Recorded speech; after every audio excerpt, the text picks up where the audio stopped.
గత ఏడాది నుంచి బీఆర్ఎస్ పార్టీకి అత్యంత గడ్డు కాలమన్నారు మాజీ మంత్రి కేటీఆర్. అసెంబ్లీ ఎన్నికల్లో ఊహించని ఫలితాలు వచ్చాయని చెప్పారు. ఎమ్మెల్సీ కవితను 5 నెలలు జైల్లో పెట్టారన్నారు.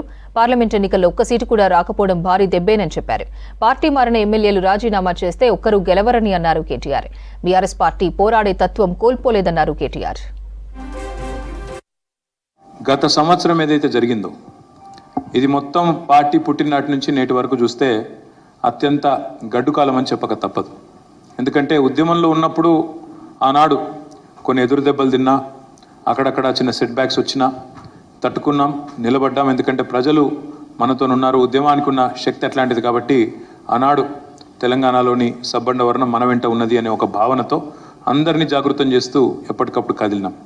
అల్టిమేట్గా కేసీఆర్ గారి దీక్ష, ఆ దీక్ష తర్వాత దీక్షా దివస్ రోజు ప్రారంభమై నవంబర్ 29 నుంచి తర్వాత తదనంతరం 9 డిసెంబర్ నాడు దీక్ష విజయవంతమై సఫలమై ఒక ప్రకటన మొట్టమొదటిసారి దశాబ్దాల పోరాటాల తర్వాత మొట్టమొదటిసారి వచ్చిన రోజును విజయ్ దివస్గా దాన్ని జరుపుకుంటా ఉన్నాం.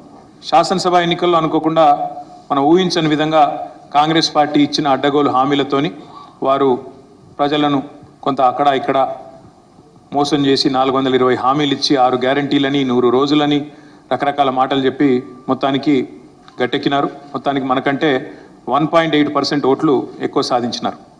కేవలం 4 లక్షల ఓట్లు, నిజంగా చెప్పాలంటే పోలైన ఓట్లను చూస్తే కేవలం 4 లక్షల ఓట్లు మనకంటే ఎక్కువ వచ్చినాయి. కానీ ప్రజాస్వామ్యంలో ఒక్క ఓటు వచ్చినా వారిదే గెలుపు కాబట్టి వారు గెలిచినారో ప్రభుత్వంలోకి వచ్చినారు.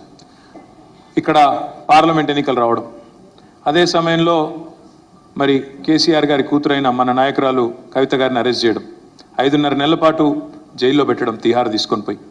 ఇంకోవైపు పార్లమెంట్ ఎన్నికల్లో మనకు ప్రతికూల ఫలితం రావడం.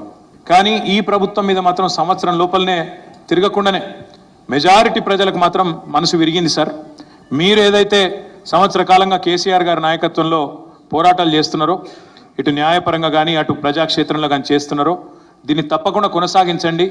తప్పకుండా మళ్ళీ తిరిగి అధికారం కేసీఆర్ గారికి దక్కుతుంది, ఇది వాస్తవం అనే మాట వారు మనకు చెప్పిపోయినారు. ఆయన కోసం ఎంత కొట్లాడుతున్నామో మా నాయకుడు మీకోసం కూడా అట్లే కొట్లాడుతున్నాం, మీరు భయపడకండి, బయటికి తీసుకొస్తాం తొందరలా అని చెప్పినాం. ఢిల్లీ దాకా తీసుకుపోయినాం వాళ్ళను.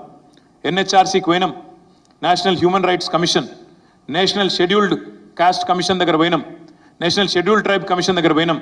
అదే మాదిరిగా మనం అక్కడ నేషనల్ కమిషన్ ఫర్ విమెన్ దగ్గర కూడా పోయినాం. తాజా మాజీ సర్పంచులు వాళ్ళు పాపం జేఏసీకి ఏర్పడి వాళ్ళు కొట్లాడుతాండ్రు, కలెక్టరేట్ ముంగట కొట్లాడినరు, సెక్రటేరియట్ ముంగట కొట్లాడినరు. మొత్తం ఎక్కడికక్కడ రాష్ట్ర వ్యాప్తంగా మరి వాళ్ళు కూడా ఒక ఫోరంగా ఏర్పడి వాళ్ళకి రావాల్సిన బిల్లుల గురించి, కొత్తగా పంచాయతీ ఎన్నికలు పెట్టే లోపల మా బిల్లులు మాకు ఇవ్వండి, మాకు సంబంధించిన పాత బకాయిలు తిప్పి కొడితే ఓ 700 కోట్లు ఉంటాయి, మాకు ఇప్పియండి అని చెప్పి వాళ్ళు వచ్చిండ్రు. వాళ్ళని కలిసిన వాళ్ళతో కొద్దిసేపు ముచ్చట పెట్టి ఇటు శాసనసభ ఎల్లుండి నుంచి స్టార్ట్ కాబోతా ఉంది. రేపు పెద్దలు కేసీఆర్ గారి నేతృత్వంలో కేసీఆర్ గారి నివాసంలో రేపు మా శాసనసభ పక్షం యొక్క సంయుక్త సమావేశం కూడా ఉన్నది. శాసనసభ సమావేశాల్లో, శాసన మండలి సమావేశాల్లో ప్రజా సమస్యలను ఏ రకంగా లేవనెత్తాలో తప్పకుండా లేవనెత్తుతాం. ప్రజల తరపున ప్రభుత్వం మీద తప్పకుండా పోరాటం చేస్తాం. ప్రజాక్షేత్రంలో కూడా కొట్లాడతాం, శాసనసభ సమావేశాల్లో కూడా కొట్లాడతాం. అదేవిధంగా న్యాయ పోరాటాలు కూడా చేస్తూ ముందుకు పోతాం. అధికారం మాత్రమే పోయింది తప్ప పోరాటం యావబోలేదు, పోరాటం చేవబోలేదు. దాంతోపాటు అన్నింటికి మించి ప్రజల్లో అభిమానం ఏమాత్రం తగ్గలేదు, ఇంకా పెరిగింది అనే మాటను